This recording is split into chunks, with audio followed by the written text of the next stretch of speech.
My name is Erica, and I'm 39 years old. My husband Mark is 6 years my senior, and we've been married for over 15 years. This year, our daughter started high school, which marks a new chapter in our lives. After settling down to raise our child, I started a handmade business. It's been thriving, and I'm increasingly busy with orders.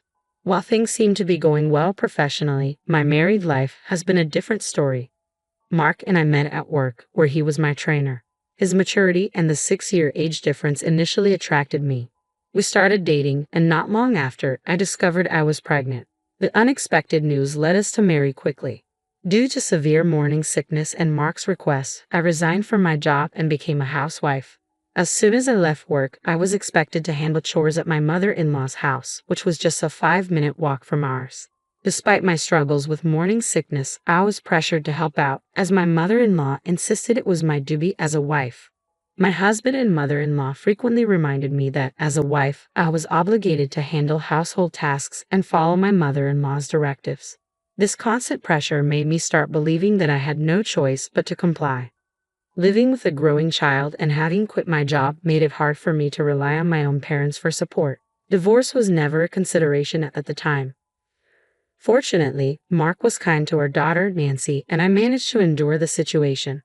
However, things changed when Mark's brother married and had a baby boy. My mother-in-law's attitude shifted, and she became critical of Nancy, often lamenting about the lack of a male heir. Mark, worried about his mother's views, began to distance himself from Nancy, who he had once cherished deeply.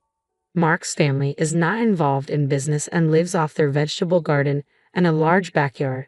They had land generations ago but gave it up long ago. I couldn't understand why there was such a fixation on heirs, especially with outdated notions about the eldest son and heir.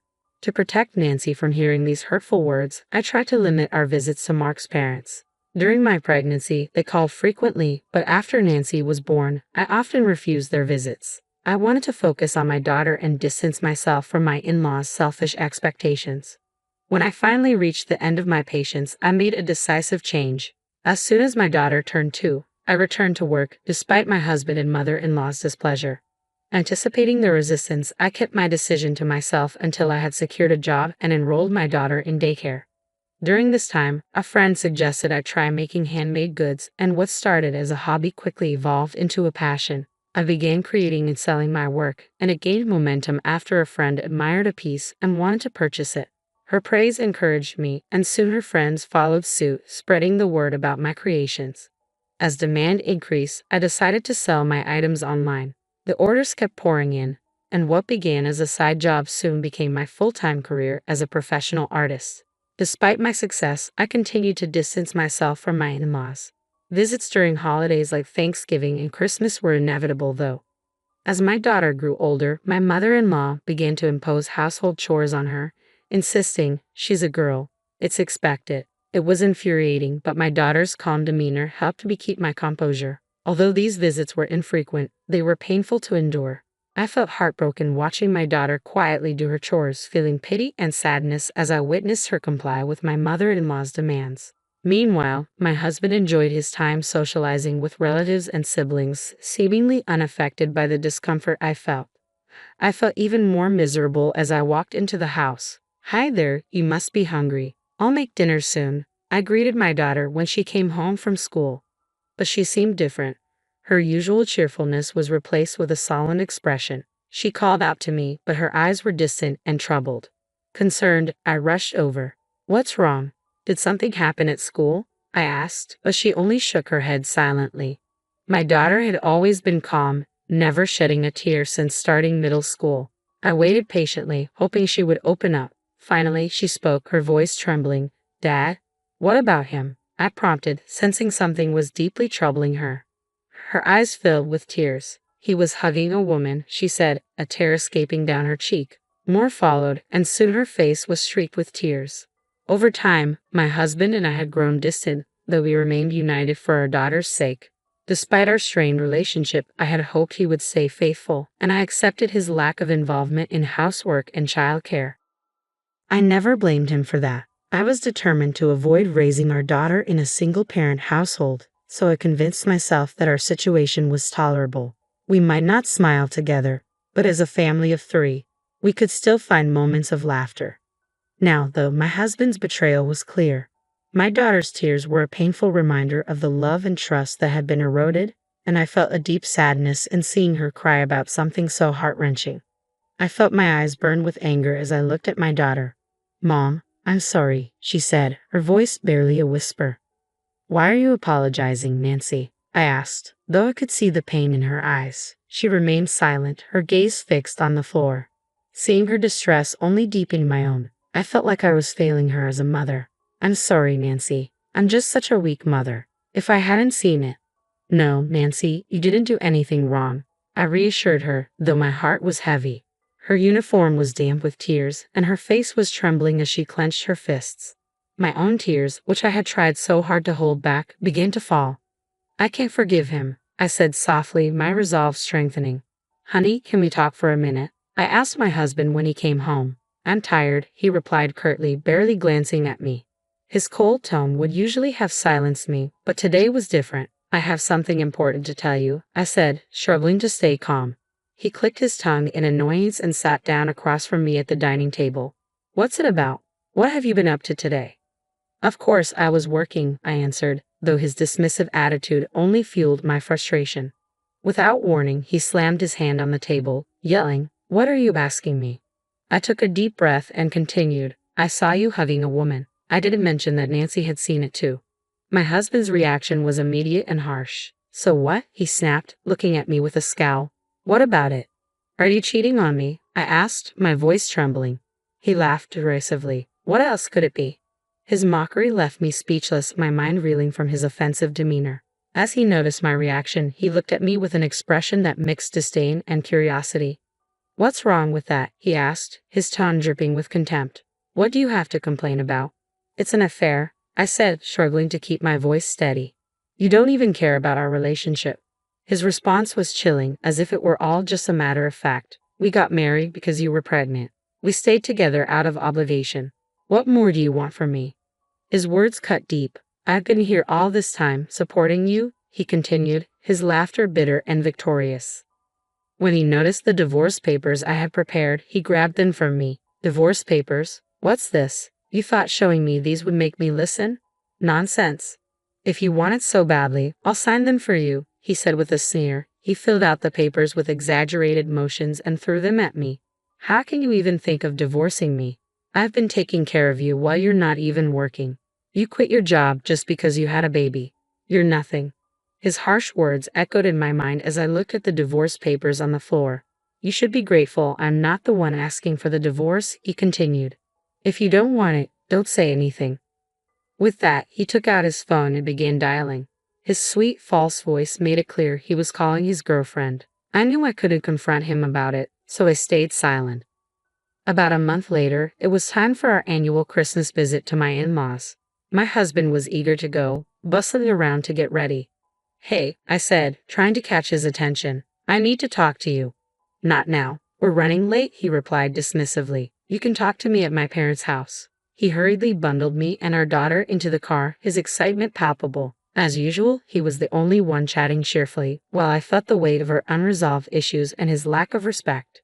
"Welcome home," he said as we arrived, but his words felt hollow and meaningless to me.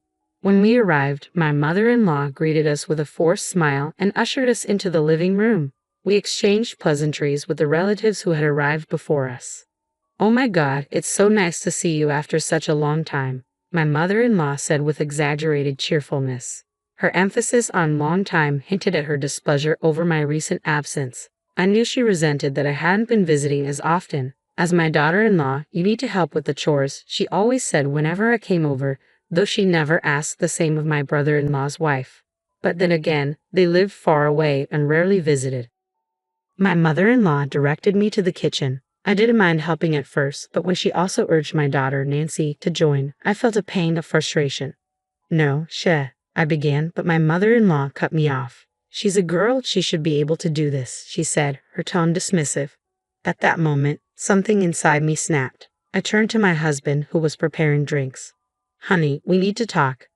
"What is it now?" he responded, irritation evident on his face. "This can't wait. It has to be now," I insisted, ignoring his annoyed expression. Erica, let's handle this later, he said, clearly wanting to avoid the confrontation. Let's focus on the party for now. But my mother-in-law interrupted again, concerned about how her relatives would perceive her. You're my daughter-in-law. I have plenty of work for you, she said, trying to divert attention from the issue at hand. After scanning the room and seeing the curious glances of her guests, she muttered, on Christmas Day, I'll make sure she and her daughter handle everything. Taking a deep breath, I stood up, holding my daughter's hand firmly. I'm done with this. I'm getting a divorce. What? What are you talking about? My husband and mother-in-law gasped in shock, their faces a mix of confusion and disbelief. I tried to ignore the chaos and focus on leaving with my daughter, but they blocked our way. What do you mean by divorce? My mother-in-law demanded, her voice rising in disbelief. She glared at both me and my husband, who was clearly caught off guard. It was evident he hadn't been expecting this revelation. I mean exactly what I said. I'm divorcing this man, I replied firmly. What? I didn't hear anything about this, my husband stammered. What's going on? You told me to go ahead and file the papers if I wanted a divorce. Well, I've done just that, I said, my tone unwavering. My husband was left speechless, clearly unable to process the situation. His optimism had clearly blinded him to the reality of our marriage. You weren't serious about this, were you? He finally managed to ask. Of course I was serious, I replied. Thank you for the papers. I've already submitted them. And as for why I'm telling you here, look around. This is exactly why. You've avoided any real conversation about this, and now we're facing it. My husband's face turned red as he realized the full extent of the public humiliation he was enduring. He had avoided discussing our issues, and now the consequences were unavoidable. But my mother-in-law wasn't done. What's this about? I can't believe you're divorcing my son. You must have done something wrong, Erica. I looked at her incredulous. How can you be so sure I'm at fault? Your son is trembling, and you still think it's all my fault? My husband was clearly at a loss for words, flustered by the unexpected revelations. My mother-in-law, still in shock, demanded, how am I going to explain this to others? I turned to Nancy, who had been watching the scene unfold.